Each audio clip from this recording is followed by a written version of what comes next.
Hello everyone. तो आज का हमारा टॉपिक है प्रोमिसरी नोट। इससे पहले हमने पढ़ा नेगोशिएबल इंस्ट्रूमेंट, इसकी मीनिंग्स, कैरेक्टरिस्टिक्स, प्रिजम्पशंस और क्लासिफिकेशन। इन वीडियोस के लिए आप ऊपर लिंक चेकआउट कर सकते हैं इन द डिस्क्रिप्शन बॉक्स। अब हम देखते हैं प्रोमिसरी नोट। जैसा कि हमने सेक्शन 13 में देखा था, नेगोशिएबल इंस्ट्रूमेंट में तीनों चीजें आती हैं: bills of exchange, promissory note और चेक। ये तीनों they are either payable on order और टू द बियरर। और हमने ऑर्डर और बियरर की आगे देखी थी कि ऑर्डर कब होता है जब एक्सप्रेसली कहा हो या नाम दिया हो, और बियरर कब होता है जब एक्सप्रेसली कहा हो that it is to the bearer, या फिर लास्ट एंडोर्समेंट जो है वो ब्लैंक हो। ये हमने सेक्शन 13 में पढ़ा था। अब हम सेक्शन 13 में मेंशन प्रोमिसरी नोट को डिटेल में समझेंगे। Section 4 of the negotiable act defines promissory note, और ये कहता है कि प्रोमिसरी नोट एक इंस्ट्रूमेंट है। इंस्ट्रूमेंट क्या है? इंस्ट्रूमेंट है एक ऐसी डीड, एक ऐसी डॉक्यूमेंट जिससे ट्रांसफर हो सकता है from one person to another. ऐसी डॉक्यूमेंट जिससे ए टू बी ट्रांसफर जो है वो हो सकता है। एक इंस्ट्रूमेंट जो कि राइटिंग में है। अब राइटिंग में इंस्ट्रूमेंट है और फॉर कंसिडरेशन है, पर it is not currency note और बैंक नोट। ठीक है ना, तो ये करेंसी नोट है, एक नॉर्मल जो हम करेंसी में यूज करते हैं, ना ही ये बैंक नोट है। बैंक नोट क्या होता है? बैंक जो है वो कुछ डॉक्यूमेंट्स दे देते हैं, that is in the form of bank note, और इसको हम एनकैश करा सकते हैं। ठीक है, तो ये हमारे पास होता है बैंक नोट। अब एक ऐसा इंस्ट्रूमेंट है, डॉक्यूमेंट है ऑफ ट्रांसफर, राइटिंग में दिया गया है, ना तो करेंसी नोट है ना ही बैंक नोट है, though its value is equal to value of cash और value of money. It is signed by the maker, जिसने बनाया है उसने इसे साइन किया है।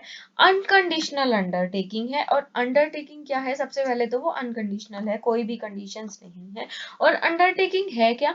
अंडरटेकिंग है टू पे ओनली टू और on the order of a certain person. ये तो हो गया ऑर्डर। ठीक है, पेएबल ऑन ऑर्डर जो हमने पढ़ा था। ठीक है, पेएबल ऑन ऑर्डर सेक्शन 13 की एक्सप्लेनेशन में हमें बताया गया है कि पेएबल ऑन ऑर्डर क्या है। ठीक है, पेएबल ऑन ऑर्डर है तो it is pay only to, या फिर और on the order of certain person, या फिर बियरर। बियरर जो है वो भी हमें सेक्शन 13 की एक्सप्लेनेशन में बताया है, और वो हमें ये बताया कि एक्सप्रेसली कहा हो या ओनली, और जो लास्ट एंडोर्समेंट है वो ब्लैंक हो। ठीक है, अब हम एग्जांपल्स देखते हैं प्रोमिसरी नोट के।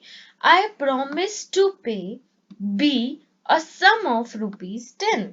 अब देखो, इंस्ट्रूमेंट इन राइटिंग है, करेंसी नोट नहीं है, बैंक नोट नहीं है। साइन अगर मैं कहूं कि ये डीड है और इस पे साइन थे, कोई कंडीशन है नहीं, अनकंडीशनल है। I promise to pay to be a certain person आ गया, on order of a certain person, और ओनली टू। ठीक है, ओनली टू आ गया, बी एक सर्टेन सम आ गया रुपीज 10 का, तो ये एक प्रोमिसरी नोट है। उसके बाद दूसरा example, I acknowledge myself to pay 1000 to be on his demand. Demand है, अनकंडीशनल है, करेंसी नोट नहीं है, बैंक नोट नहीं है, राइटिंग में है, साइन किया गया है, thus it is a promissory note. पर जो प्रोमिसरी नोट नहीं है वो क्या होगा? आई ओ यू 1000। ना मैंने ये बताया मैंने प्रॉमिस किया है, दो अमाउंट सर्टेन है, कोई कंडीशन नहीं है, पर आई ओ यू 1000 ये थोड़ा अनसर्टेन है, ये थोड़ा वेग है, हमें नहीं पता। इसमें पता था टू पे बी किसको देना है, ठीक है, इसमें भी to be on his demand, on demand था, सर्टेन पर्सन भी था, पर इसमें कोई पर्सन नहीं मेंशन किया, तो ये प्रोमिसरी नोट नहीं है। I promise to pay 1000 if you have fever. अब यू हैव फीवर क्या हो गई? कंडीशन हो गई। जहां कंडीशन आ गई तो ये प्रोमिसरी नोट है ही नहीं, क्योंकि प्रोमिसरी नोट्स अनकंडीशनल होते हैं। अब हम देखते हैं कैरेक्टरिस्टिक्स। प्रोमिसरी नोट है, रिटर्न होएगा, प्रोमिस टू पे करना पड़ेगा।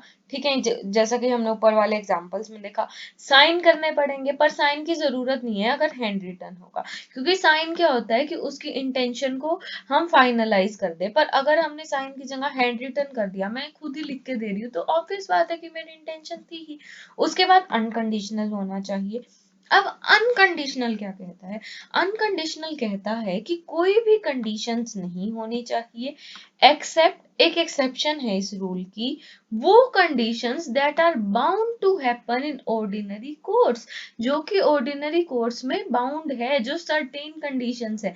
अगर मैं कहूं दैट आई प्रॉमिस टू पे you 10 lakhs on the death of your daughter, तो death of your daughter तो certain to happen है, in ordinary course है, या फिर on death of your wife कह दूं, ठीक है, ये तो होगा ही ना, ये bound to happen है। तो ऐसी कंडीशंस हम जो है वो अप्लाई कर सकते हैं, पर दूसरी कंडीशन जो अनसर्टेन हो, जो वेग हो, जिनका पता ना हो कि ये होगी या नहीं होगी, तो हम उनको अप्लाई नहीं कर सकते। ठीक है, अब सर्टेन सम होना चाहिए। अब इस सम में क्या आ गया? इंटरेस्ट भी सर्टेन होना चाहिए, रेट ऑफ एक्सचेंज भी सेम होना चाहिए। अगर इंस्टॉलेशन है, मान लो कोई इंस्टॉलेशन में हमें अमाउंट पे करना है, एक इंस्टॉलेशन हमने पे नहीं की, ठीक है, इसकी 10 इंस्टॉलेशन थी, मैंने 2 तो पे कर दी, बाकी आगे की नहीं पे करी, ठीक है, तो ये जो 2 थी ये भी फॉरफिट हो जाएंगी अगर इनको पे नहीं किया गया। ठीक है, टू पार्टीज है, ये भी हमने ऊपर वाले एग्जांपल में देखा, जिसमें IOU था, कोई पार्टी सर्टेन नहीं थी, ठीक है, उसके बाद पेमेंट ऑन डिमांड, ये तो हमें डेफिनेशन में कहा है, सब कुछ वैसे हमें डेफिनेशन में कहा है, रिटर्न है, प्रोमिस टू पे है, साइन बाय मेकर भी डेफिनेशन ने कहा है, अनकंडीशनल है, सर्टेन सम होना चाहिए, 2 पार्टीज होनी चाहिए और पे ऑन डिमांड। ठीक है, अब हम इसके केस लॉज देखते हैं।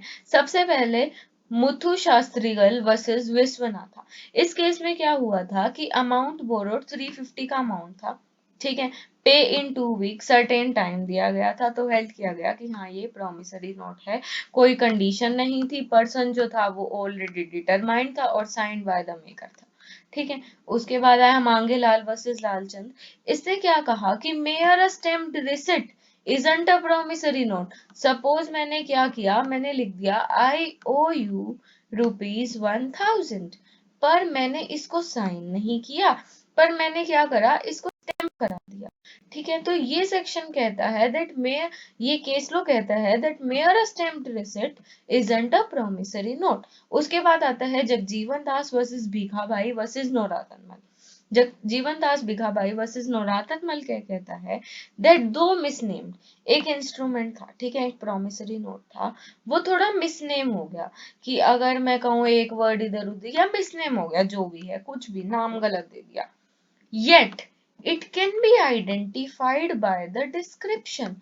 फिर भी जो उसकी डिस्क्रिप्शन थी, जो उसके अंदर कंटेंट्स लिखा था, कि सपोज मैंने यहाँ पे तो गलती से लिख दिया 2C, पर यहाँ पे मैंने लिख दिया that I acknowledge to pay to be this amount of money on this and this date, और नीचे मैंने कर दिए साइन, तो 2 ऊपर C था, पर जो डिस्क्रिप्शन मैंने दी है उसमें क्लियर था दैट इट विल, जो भी है इसकी जो एनकैशमेंट है वो बी करा सकता है, that it is identify by the description, तो हम कहेंगे कि हाँ ये प्रोमिसरी नोट है। तो ये था हमारा आज का टॉपिक। ऐसे ही और वीडियोस के लिए बने रहिए। Thank you.